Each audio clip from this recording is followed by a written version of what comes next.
name is Charlie.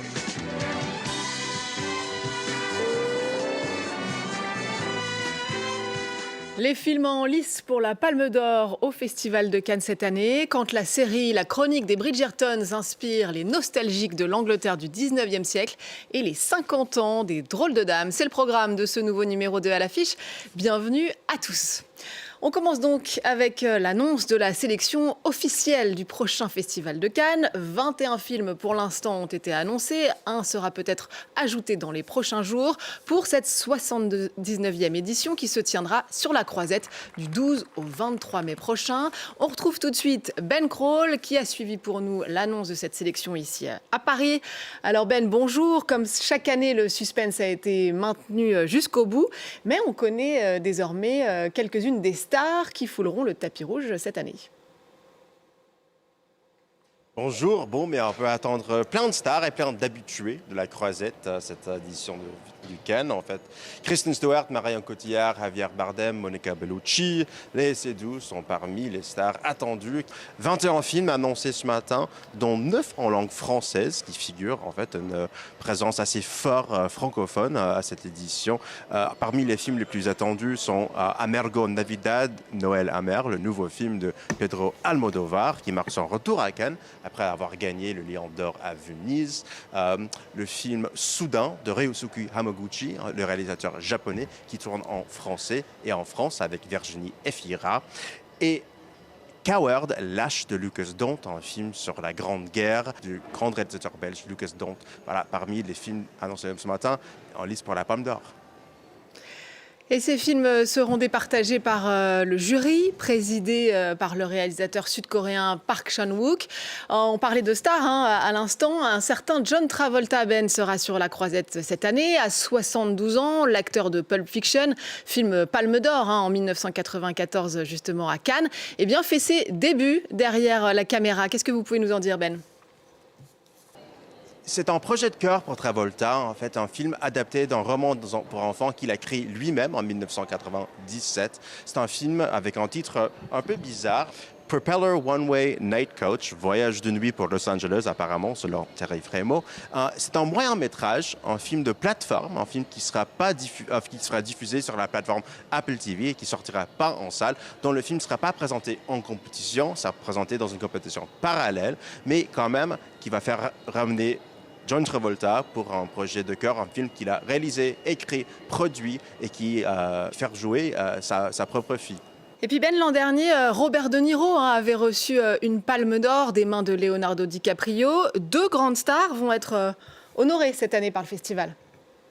Peter Jackson, le réalisateur de la saga Le Seigneur des Anneaux, va recevoir une palme d'or à la cérémonie d'ouverture. Et Barbra Streisand, actrice, chanteuse, cinéaste, va recevoir sa palme d'or à la cérémonie de clôture. En fait, ces 2 palmes marquent une récompense pour toute une carrière. Peter Jackson, qui venait en fait un peu de nulle part, de Nouvelle-Zélande, qui a réussi quand même un des plus gros paris hollywoodiens dans l'histoire du cinéma, la saga Le Seigneur des Anneaux. Barbra Streisand, peut-être la star la plus récompensée au monde, oscarisée avec Légion d'honneur en France, Presidential Medal of Freedom aux États-Unis et maintenant la Palme d'honneur qui récompense une carrière hors norme, devant la caméra, avec des chansons sur scène partout.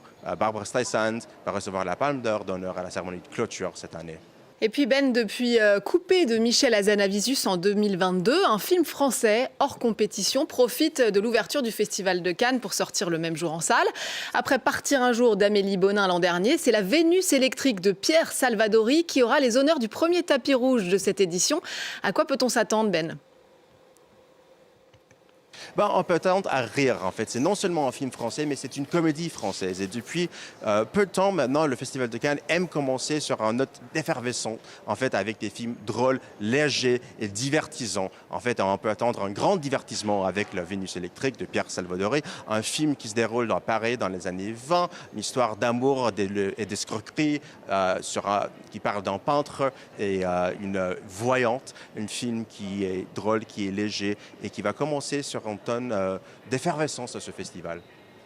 Merci beaucoup Ben Krol de nous avoir éclairé sur cette sélection officielle désormais annoncée pour le Festival de Cannes. Ça commence le 12 mai prochain sur la Croisette et évidemment France 24 sera sur place pour vous faire vivre cette 79e édition.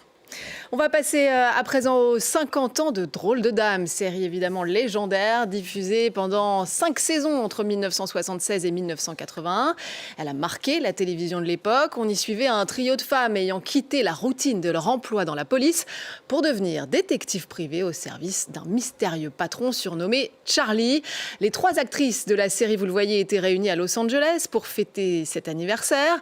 Du casting original, seul manquait Farrah Fawcett qui avait joué uniquement dans la première saison et qui est décédée en 2009. On va tout de suite écouter les actrices présentes à Los Angeles.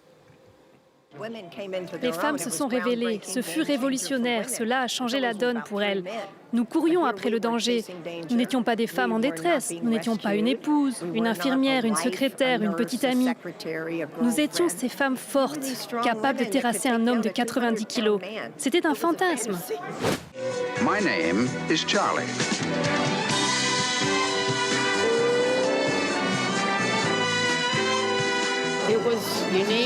La série était unique, elle était inhabituelle. Et toutes les 3, nous avions une alchimie. Nous sommes toujours des sœurs aujourd'hui. Et vous tous, vous êtes fous d'être encore là après 50 ans. Je n'arrive pas à y croire. Et puis robe à corset, plumes dans les cheveux. Je vous propose à présent un bond dans le temps à l'époque de la Régence anglaise. Au Royaume-Uni, des nostalgiques de cette époque organisent des bals costumés et même des festivals pour replonger dans le début du 19e siècle, inspiré par la série à succès La Chronique des Bridgertons. Regardez ce reportage de nos confrères de France Télévisions. Des plumes dressées dans les coiffures, des gants qui s'effleurent. Nous ne sommes pas au 19e siècle, mais dans l'Angleterre d'aujourd'hui, où des passionnés de plus en plus nombreux font revivre l'élégance de la Régence anglaise. Dans les rues de Brighton, dans le sud de l'Angleterre, il y a des parures qui détonnent. Ces silhouettes d'un autre temps participent à un festival dédié à la Régence anglaise. Le code vestimentaire est imposé par la période 1811 à 1820. C'est mon loisir, ma façon de décompresser en fin de journée. J'adore faire des recherches sur les costumes, les coudre et voir un simple morceau de tissu prendre vie quand on le porte dans un endroit magnifique. Je porte ce costume à la moindre occasion. C'est beaucoup plus qu'un simple déguisement. Ici, on recrée une atmosphère connue pour ses manières, son élégance et sa civilité. Depuis le succès télévisuel de La Chronique des Bridgerton, Vous imaginez la beauté d'un bal comme celui-là? l'Angleterre fantasmée du début 19e attire de plus en plus d'adeptes. Fanny Wilk a traversé la Manche pour l'occasion. Cette cadre passionnée de mode et d'histoire fabrique seule tous ses costumes, comme cette robe de bal. Donc il y a plein de petits trucs à savoir quand on fait ce genre de costume pour avoir un rendu qui fasse justement très historique. Si jamais on opte pour des plumes dans les cheveux, on doit mettre 3 plumes blanches parce qu'en fait ça correspond à ce qui se faisait à la cour du roi à l'époque. Elle s'apprête à se glisser le temps d'une soirée dans la peau d'une riche aristocrate d'il y a 2 siècles. C'est en quelque sorte vraiment le moyen pour moi de voyager dans le temps, lier ma vie du 21e siècle et puis pouvoir vivre cette expérience-là, en fait, d'être dans la peau de quelqu'un d'ultra privilégié et complètement riche. Mais avant le bal, c'est cours de danse pour apprivoiser les enchaînements très codifiés des danses de salon. En avant, en arrière. Ce que beaucoup trouvent difficile, c'est le regard. C'est une danse très sociale et on n'a pas vraiment l'habitude de se regarder autant dans les yeux. C'est très répétitif, donc on rentre assez rapidement dedans et ça crée des sociabilités parce qu'on change très vite de partenaire. Il faut tout avoir en tête et en même temps bouger son corps. C'est pour ça qu'ils prenaient autant de cours de danse à l'époque, parce que c'est très dur. Le soir venu, ce palais exotique, construit pour le prince régent d'Angleterre en 1815, semble remonter le temps. Arrivé en calèche, au son de la cornemuse, Je me sens comme le prince régent. tout est fait pour que l'immersion soit totale. Pour ce bond dans le passé, qui inclut un dîner dans la salle à manger du prince et une soirée dans la salle de bal, les participants ont déboursé plus de 300 € chacun. L'organisateur, un tailleur passionné par cette époque, se réjouit de voir ce genre d'événements se multiplier. Ce que je trouve formidable, c'est que cet engouement pour les rassemblements, les bals, les fêtes de la Régence permet de faire découvrir à tous une période de l'histoire et de la société que j'adore. Derrière cet engouement, la nostalgie d'un monde plus codifié, où une danse, un regard, comptait davantage qu'une publication sur les réseaux sociaux. Et c'est la fin de cette émission. N'oubliez pas de nous retrouver sur france24.com ainsi que sur tous nos réseaux sociaux. On se quitte en musique avec l'un des festivals les plus populaires au monde, Coachella. Il aura lieu cette année sur 2 week-ends en avril, celui du 11 et celui du 18, toujours en Californie. Parmi les artistes annoncés, Sabrina Carpenter, Justin Bieber ou encore The Strokes. Je vous laisse découvrir et vous dis à très vite.